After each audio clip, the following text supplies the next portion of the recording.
أهلا بيكم حلقة جديدة من بودكاست أسرار فريلانسنج مع مندو. النهاردة الحقيقة حلقة مميزة لأن معانا ضيف من الناس المميزة جدا في الفريلانسنج. معانا النهاردة مهندس بهاء عبد الرازق. هو اشتغل فريلانسنج ودرب فريلانسنج، فبالتالي عنده الخبرة من كل النواحي. عنده الخبرة العملية إنه اشتغل بنفسه، وكمان عنده خبرة إن هو قدر يساعد ناس كتير إن هي تبتدي فريلانسنج. مستر بهاء عبد الرازق هو اكسبرت ويب ديفلوبر، ليه اعتقد 14 سنه دلوقتي او اكتر، وتوب ريتد فريلانسر على موقع ابورك. هنتكلم معاه وهنعرف منه تجربته مع الفريلانسنج، وهنعرف حاجات كتيره يشاركنا بيها من خلال خبرته. بهاء، اهلا بيك. اهلا بك مستر ممدوح، اخبار حضرتك كيف؟ انا سعيد ان احنا يعني نبقى بنسجل الحلقه دي مع بعض. احنا كنا اشتغلنا مع بعض قبل كده من خلال المنحة بتاعة يوداسيتي، من خلال الفريلانسنج جوروز، وكنت سعيد ان انا يعني اتعرفت عليك وقتها واشتغلنا مع بعض فترة، فعلا. وسعيد ان احنا يبقى في بينا تواصل تاني النهارده. انا اسعد وتشرفت بمعرفه حضرتك والشغل مع حضرتك كان تمام. فتره جميله بصراحه يعني. يا ده حقيقي. طيب خليني اسالك يا ترى، ازاي عرفت عن الفريلانسنج؟ يعني ايه اول معرفتك بيه؟ كانت عن طريق ايه؟ وازاي بديت انك تشتغل فريلانسنج؟ هو انا اعرف اصلا الفريلانسنج، اعرف من 2009 بس لما ما فكرتش اشتغل فيه. تمام. تمام. فكرت اشتغل فيه امتى بالظبط؟ في 2016. تمام. كنت بتابع شويه الاخبار الاقتصاديه. اه. ف- في اول 2016 بالظبط في نصه يعني كان في دايما اخبار عن هيحصل تعويم وهيحصل موجة غلاء عالية وبتاع وهكذا، وانا اصلا عندي فول تايم جوب. تمام. ف تمام. ومعي اسره، فانا فكرت فيه لا ان انا كده الدخل بتاع الاسره مش هيقضيني بصراحه. فانا فكرت لا، طب انا ابتدي بقى ايه، استخدم المهاره اللي عندي اللي هي الويب ديفلوبمنت. تمام. تمام. آه كان وقتها مش ويب ديفلوبمنت بس، انا اشتركت في ابورك وقلت وقتها انا اجرب المهارات اللي عندي. كانت عندي اكسبيرينس في الويب ديفلوبمنت والسي ار ام ابلكيشن تمام. والسيرش انجن اوبتمايزيشن. فقلت انا هجرب واشتركت في موقع ابورك وقتها ومستقل وبيبل بير اور، يعني اربع خمس مواقع قلت اجرب عليهم. تمام. تمام. على اساس ان يبقى عندي مصدر دخل بالدولار عشان اقدر اجابه يعني التحديات الاقتصاديه اللي بتحصل في البلد، من تغير اقتصادي كبير. تمام. بس فكانت الحمد لله يعني ايه، قبل ما يحصل التعويم في شهر 11 انا بدات في شهر 8 2016. تمام. اها. وكانت عشان عندي خبره اكسبيرينس قبل كده، مش تكنيكال بس لا كمان اكسبيرينس في الماركتنج والسيلز والبزنس عموما. ده ساعدني ان انا يعني بسرعه ان ابتدي اجيب شغل من على ابورك بصراحه. فبدات شغلانه اجيب شغلانه لما حصل التعويم في شهر 11. انا بالفعل كان ايه، كانت الاكونت بتاعي بدا ايه يشم من نفسه على ابورك. بدات مثلا تبيت ريزنج تالنت وقتها. فمن هنا بقى جت الانطلاقه، لان خلاص بقى ما كانش لا مفر بقى. يعني وقتها الدولار نط بقى من 7 جنيه و8 جنيه ب 16 جنيه. فبقى الموضوع لا، كان وقتها 18 جنيه كمان. فبقى الموضوع اوكي. مغري اكتر بقى. طبعا انا اشتغل بقى طبعا. ايه بيد واسناني في الفريلانسنج. ومن هنا بقى ركزت فيه والموضوع كان ممتع بالنسبه لي وقتها، فركزت فيه والحمد لله قدرت يعني ايه احقق نجاح على ابورك وركزت طبعا في ابورك بعد كده يعني. حلو قوي. عملت اليمينيت لكل الويب سايتس وركزت على ابورك. وبعد كده جوه ابورك عملت اليمينيت للسي ار ام والسي وركزت على الويب ديفلوبمنت. تمام. يا ترى تفتكر اول مشروع خدته بعد قد ايه من لما عملت اول اكونت ليك؟ كان اسبوع، كان خلال اسبوع كنت اول شغلانه. اسبوع؟ ده ممتاز، دي فتره حلوه قوي. الواحد يعني انا شخصيا يمكن انا فاكر ان انا قعدت شهرين على بال ما قدرت اخد اول آه، بروجكت ليا، يعني فاسبوع ده رائع يعني. هي ما كانتش تاسك تكنيكال قد ما كانت تاسك يعني ايه، كانت ماركتنج شويه. يعني كان انا فاكر كان التاسك كان عباره عن ان كان في حد عمل ديفلوبمنت الجمله اكستنشن. تمام. انا كنت وقتها بشتغل جمله. تمام. اه. فهو كان عايز يسطب الجمله اكستنشن ده على ويب سايتس لايف لجمله. فكان عامل الجوب لو اي حد ديفلوبر بيشتغل جمله مقابل كل ويب سايت هيتسطب فيه الابلكيشن كان هيدي $2. انا فاكر وقتها يا كان عندي يا سطبت على اربع وسط، خدت $8. كانت في اول شغلانه دي. بس بعد كده حلو. الموضوع سحب بعد كده. يا ترى هل بتفضل ان الناس لما تبتدي، هل الناس تركز في حاجه مجال صغير محدد، ولا تفضل ان هم اللي يبتدي يبقى بيوسع دايرته ويشتغل في حاجات كتيره؟ لا لا، يركز من الاول على حاجه واحده، يبقى هو ده يتقنها. لان السوق الانترنت سوق كبير، تمام، الماركت كبير، فالنمو فيه بشكل افقي، اسف، مش بشكل راسي، افضل من ينمو بشكل افقي. يعني يبقى عنده منتج او خدمه واحده يركز فيها ويبقى بروفيشنال فيها عشان يقدر يكسب فيها فلوس اكتر من ان هو يركز في خدمات كتير. مش هيبقى بروفيشنال لو خدمات كتير.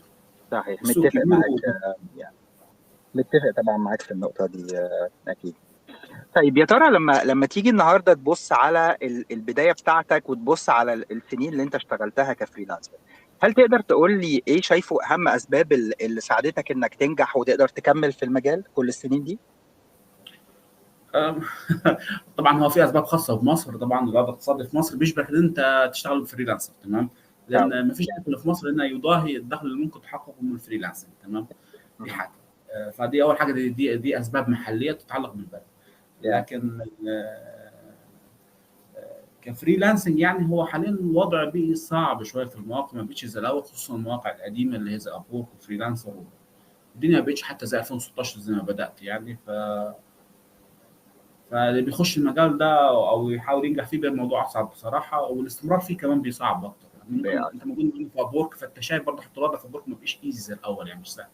يا صحيح. هل بتشوف ان حاجه زي مهارات الماركتينج والمهارات السيلز مهمه للفريلانسر جنب التكنيكال سكيل بتاعته؟ دي اكيد. بص، انت فريلانسر في شركه صغيره، انت بتعمل كل الاوبريشن بتاعت الشركه، بتعمل الماركتنج، بتعمل السيلز، بتعمل السيرفيس ديليفري، بتعمل الكاستمر كاستمر ريتنشن او كاستمر سيرفيس، تمام، عشان تحافظ على الكلاينت بتاعك، وبتعمل كاستمر سبورت بعد كده بعد ما بتسلم السيرفيس بتاعتك. فانت بتعمل كل حاجه كانك شركه صغيره، فانت لازم تبقى عارف كل الاوبريشنز دي، حتى نبذه عنها، علشان تقدر تحافظ على البيزنس بتاعك. تمام. تمام، متفق معاك طبعا. طيب يا ترى لو حد النهارده لسه جديد جدا، اول مره بيسمع عن الفريلانسنج وعايز ان هو يبتدي، تنصحه بان هو يعمل ايه؟ طبعا يبقى عنده المهاره التكنيكال اللي هيشتغل بيها، تمام، وياخد نبذات عن الماركتنج والنيوشيشن والتفاوض والسيلز. مهم جدا يبقى يعرف حتى البيزكس بتاع السيلز، ان هو ممكن يقدر يفتح كونكشن مع الكلاينت بس ما يقدرش يقفل الديل، مش بيعرفش يقفل الديل في مثلا في نفس الوقت اللي هو بيتناقش مع الكلاينت في البيزنس بتاع في البروجكت مثلا معين عشان يجدد الديل. في مثلا فريلانسر شاطر قدر يقفل الديل، مع انه ممكن هو اشطر تكنيكال. فهو ضروري موضوع السيلز يبقى عنده سيلز وماركتنج. وبنصح الناس تبتدي تشوف المواقع الفريلانسنج اللي بتنمو. يعني لما بيبقى في موقع فريلانسنج بيحصل فيه نمو، تمام، مش اه. واحد خلاص موقع خلاص وصل لبوزيشن عالي. ليه بقى؟ اللي بينمو ده بيدي فرصه اكتر للفريلانسر انه ينمو معاه، تمام. مهم.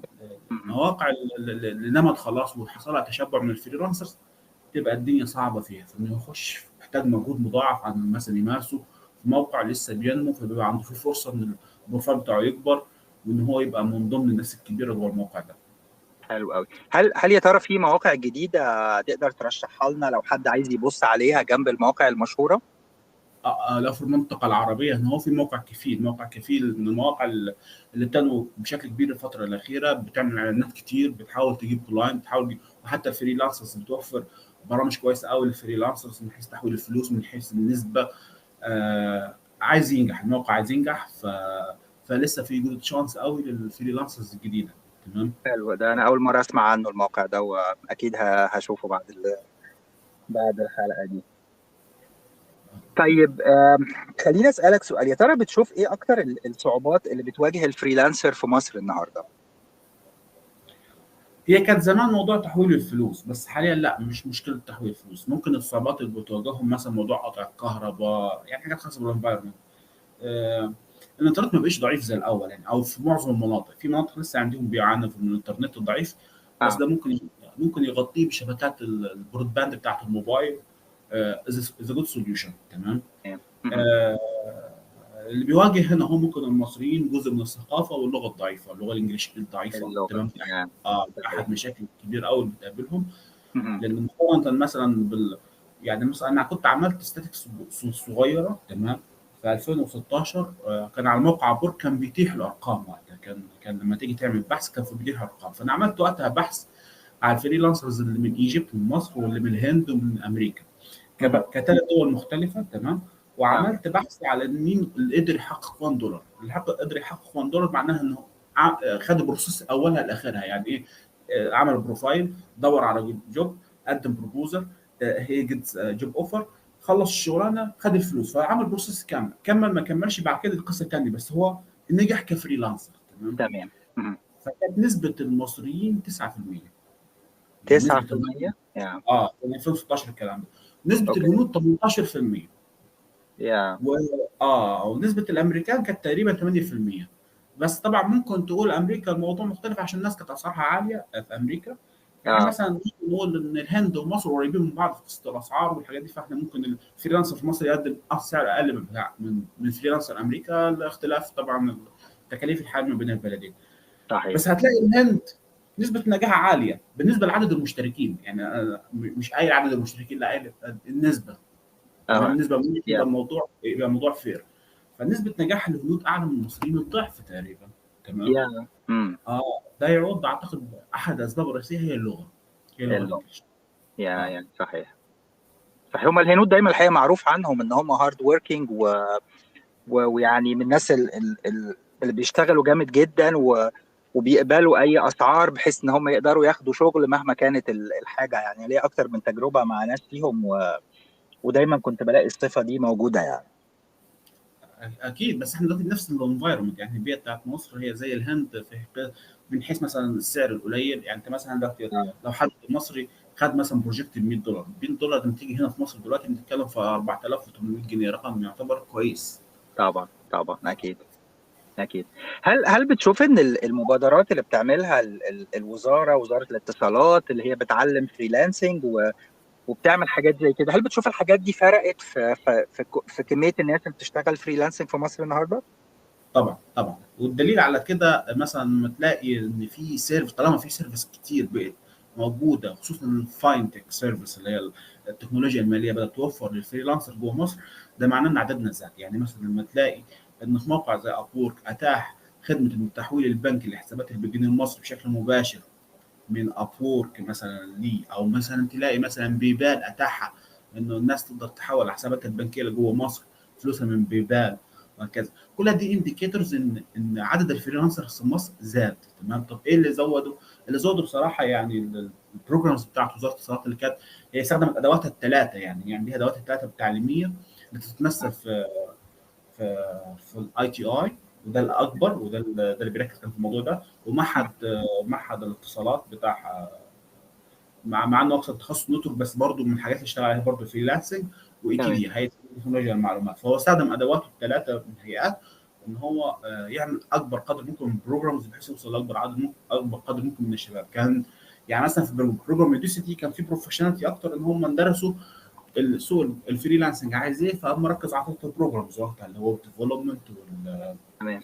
والسوشيال ميديا ماركتنج والبزنس اناليست. ده من التراكات اللي فيها شغل كتير. في حين مثلا الاي تي اي ركز على بروجرامز متنوعه بشكل كبير قوي، وغير البروجرامز بتاعته بحيث تتناسب مع احتياجات السوق بتاعت الفريلانسنج. بالاضافه كمان انهم حطوا رولز ان مفيش طالب هيتخرج ولا ياخد الشهاده بتاعته غير لما يجيب شغلانه فريلانسنج، تمام. فلا اوكي. اكيد طبعا وزاره ليها الاتصالات تأثير. عملت شغل كبير قوي في القصه دي. يا صحيح، متفق معاك طبعا. يا ترى هل كان ليك اي تجارب في التدريب في الفريلانسنج بعد منحة يوداسيتي؟ هو انا اصلا بدرب فريلانسنج مع معهد اي تي اي من 2017 بدرب في الاي تي اي، تمام. اه تمام. قبل حتى يو دي سي تي، وبعد كده دربت في يو دي سي تي البروجرام اشتغلنا مع بعض. بعد كده دربت برضو فتره صغيره في المعهد القومي للاتصالات، برضو كان في بروجرامز فيها اسبوع فريلانسنج برضو دربت. بس ومستمر الى الان في الاي تي اي، يعني باخد جروبس ساعات بدربها فريلانسنج يعني. حلو قوي. هل شايف ان في تغير في الناس اللي بتحاول تتعلم فريلانسنج، يعني من ناحية السن، من ناحية المؤهل الدراسي؟ هل في تغيرات او في اي يعني انماط معينة شايفها بتحصل اليومين دول عن الاول؟ لا هي نفس الفئات، لانه هو المعهد لما بيجي بيختار الناس، انا مم. بكمل معهد اي تي اي تمام. تجربه من 2017 الى الان، هو بيختار بنفس الكريتيريا بتاعت الناس اللي هو بيختارها. مم. تمام. بس جايز ممكن اقول لك في اختلافات مثلا ما بين الناس، مثلا اللي هم في وجه بحري عن الصعيد. يعني ممكن بلاقي مثلا الشباب مثلا بتوع اسكندريه، بتوع الاماكن اللي في وجه بحري، دمياط، شباب اكثر نباهه، اكثر قدره على فهم الموضوع ده، واكثر نجاحا بصراحه عن الموجود في الصعيد يعني. يا فده الاختلاف اللي شايفه، اختلاف جميل. المناطق يعود لاختلاف انما لا، هي نفس الناس في كل البروجرامز يعني. يا ترى يعني ايه المرحله العمريه اللي انت بتشوفها اكتر ناس بتهتم وبتحاول ان هي تشتغل فريلانسنج دلوقتي؟ هي طبعا اكيد دلوقتي حاليا اكتر ناس، هم دلوقتي في مرحله جديده دلوقتي دخلت ناس كتير بتحاول تخش فريلانسنج. هم اه. الناس اللي في الثلاثينات، هم اللي بالفعل عندهم التزامات وبقت وظائفهم مش قادرين يواجهوا بيها يا الوضع بتاع اقتصاد البلد. دي ناس في جنب شغلها مش كده؟ يعني دي بيبقى حد بيشتغل وبيدور على دخل اضافي يعني. يعني يشتغلوا في اليوم ساعتين ثلاثه يقدر يجيب بيهم دخل، يقدر يواجه بيهم الحياه. اصل الفكره دلوقتي ان انت في مصر تكسب دولار، دي فكره بقت يعني ايه، بقت حلم بقى للناس، لان هو بيت فيه زي ايه، بيقول لك ان النجاه من وضع اقتصادي، من الوضع الاقتصادي الحالي، ان الناس لازم تشتغل تكسب فلوس اكتر. طيب طبعا. السوق مم. المصري ذات نفسه فيه مشكله. مم. تمام. يعني لو حد مثلا بيشتغل جرافيك ديزاين، طب ماشي هيشتغل في الدعايه والاعلان، فين البيزنس الجديد بيفتح بيحتاج دعايه؟ مفيش بيزنس جديد بيفتح ياخد دعايه ولا مم. يعني ما يعني شبه في ركود اقتصادي. فيعمل ايه؟ ابتدي بفكر لا طب انا اروح مواقع الفريلانسنج. يعني مثلا اكتشفت مثلا من الحاجات اللي اكتشفتها قريب جدا يعني، انا عندي واحد قريبي محامي، تمام، او تمام. قريب من بعيد، اه. قابلته صدفه. تمام. فقاعدين بندردش مع بعض، فلقيته انا بدردش معاه اكتشفت ان هو ايه، عارف الفريلانسنج. اه. تمام. وشغال على موقع خمسات، وبيشتغل يا عملاء خليجيين. وده كان اخر شخص اتوقع في حياتي ان هو ممكن يشتغل فريلانسنج، لان هو اصلا بعيد عن مجال الكمبيوتر اصلا. اوكي. تمام. يا بس هو ايه بقى، ظروف الحياه واحتياجاتها اجبره ان هو يدور على طرق يجيب بيها دخل، دخل. فلقي في الفريلانسنج وحاول ونجح. ممكن يكون نجاحات بسيطه، بس قدر يوصل، قدر يعرف الطريق، يعرف السكه. النهارده نجاحات بسيطه بكره تبقى نجاحات كبيره.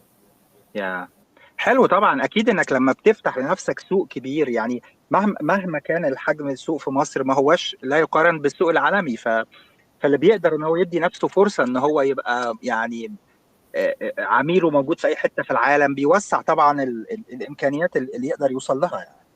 يعني حتى بكلمك عليه ده رب اسره وراجل في الاربعينات، يعني مش هقول لك في الشباب الصغير. مش شاب صغير. يا حق الشباب الصغير في مصر حاليا كله بيفكروا فيه يخرجوا بره مصر، يعني يروحوا الخليج، يسافروا اوروبا، ما يقعدش في مصر. يا ده شاب جديد يعني الصغير، انما لا خلاص، ال- ال- الزرع في البلد دي اللي ليه جذور ليه اسره، فالموضوع بالنسبه له صعب انه يخرج. فالحل بقى ايه؟ الحل بقى الفريلانسنج بقى حل مناسب. يا يعني انا فاكر إن لما كنا بندي الكورس بتاع يوداسيتي كان دايما الطلبه بيقابلهم مشكله بتاعه الدولار وازاي يقدروا يسحبوا فلوسهم. يا ترى ايه اخر يعني الابديتس في النقطه دي اليومين دول؟ هل الحكايه دي اسهل، الناس تقدر تاخد فلوسها اسهل؟ وايه بقت الطرق اسهل. المتاحه للناس؟ بص هي بقت اسهل اصلا، ما بقتش مشكله اصلا. تمام. لو انت عايز تاخدها بالجنيه المصري مفيش اي مشكله. ليه بقى؟ لان اه. تعالى مثلا ايه الطرق الرئيسيه اللي الناس تاخد بيها فلوسها؟ اشهر حاجه اللي هي مثلا بيبال. تمام. بيبال كان الاول لفه انك تجيب بقى الكريدت كارد من نوع فيزا، ولفه بقى عشان تعرف تجيب فلوس. دلوقتي لا، صحيح. انت يا بيبال تدخل وتحط حسابك اللي بالجنيه المصري اللي في مهم. اي بنك جوه مصر، وفلوسك تتحول عليه. مفيش اي حاجه بقت خلاص صعبه. كل مطلوب حساب بنكي، مش اكتر من كده. تمام. تمام. ده بس ده تطور حلو قوي، ده انا ما اعرفش برضو بيه، ده جديد عليا المعلومه دي. ده حصل في شهر يناير الكلام ده، ده اخر ابديت حصل في شهر يناير. ما بقول لك مم. عدد الفريلانسرز اللي في مصر زاد. تمام. خلاهم في سيجمنت لشركات الفاين تك. شركات الفاين تك لان مش بيبان، ما بينافسش الكلام ده نفسه. في شركه فاين تك وسيطه في النص هي بتنفذ الكلام ده. نفس اه. الشركه الوسيطه اللي كانت شغاله مع بايونير، هي نفس الشركه اللي شغاله حاليا برضو مع ابورك. يعني هو حتى لو انا مثلا عندي حساب في ابورك وكسبت فلوس في ابورك، انا مش محتاج ان انا احول فلوسي من ابورك لبيبال، ثم من بيبال لا، انا ممكن على طول احول لحسابي اللي بيجيني المصري في ابورك. من ابورك لحسابك البنكي على طول. تمام. على طول حسابي اللي بيجيني المصري، والتكنيك يا بتاعتي دي ميزه كبيره طبعا. طبعا. طبعا. ليه بقى؟ حجم الفريلانسر لما زاد خلى خلاص بقيت في سيجمنت للشركات الفاينتك اللي تستهدفهم في السيرفيس بتاعتهم.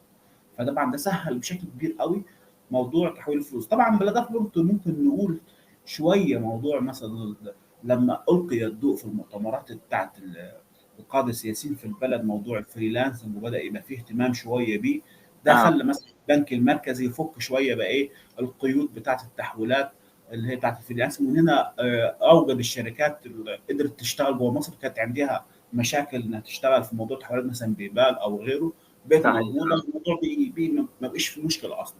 يعني حاليا بعتبر مشكله الفريلانسر انه يعمل بروفايل ينجح بيه، بس هي دي المشكله دلوقتي حاليا. حلو حلو. دي نقطه كبيره قوي يعني انا افتكر لما كنا بنتكلم في منحه يوداسيتي من سنتين، كانت دي واحده من اكبر العقبات، وكانت في ناس كانت اساسا بتزهق وتفقد الامل لمجرد بس نقطه ان هو مش عارف يلاقي طريقه ان هو يسحب فلوسه. خلاص هي دي ما بقتش تحدي اصلا، هو التحدي بس، هو التحدي فعلا بس ضغط ان هو يلاقي موقع ينجح فيه. اه يا ممتاز. دي حاجه جميله جدا، واعتقد ان هي تشجع ناس كتير يعني. اكيد. يعني طيب، حابب اسالك يا ترى بشكل عام كده ويعني بصوره كبيره، شايف ايه تاثير الفريلانسنج على حياتك انت كبهاء؟ يعني اول حاجه طبعا انقذني من موجات الغلاء المرتفعه المتواليه. تمام. لان لما يبقى عندي دخل بالدولار فخلاص اوكي، كل حاجه في مصر بتتسعر بناء على الدولار. فانا خلاص دخل اه. الدولار بيزيد فدخلي بيزيد، فالحاجه سعرها بيزيد، فانا عادي بالنسبه لي الموضوع في نفس الرينج. تمام. فده طبعا انقذ حياتي. يعني هقول لك ايه، يعني مش هو ده حقيقي. يعني انا من الاشخاص اللي مش بتحمل الضغوط الماديه. بالنسبه لي الموضوع بيبقى مهم. صعب جدا، تمام، نفسيا حتى. يا فالحمد لله نجاحي في الفريلانسنج.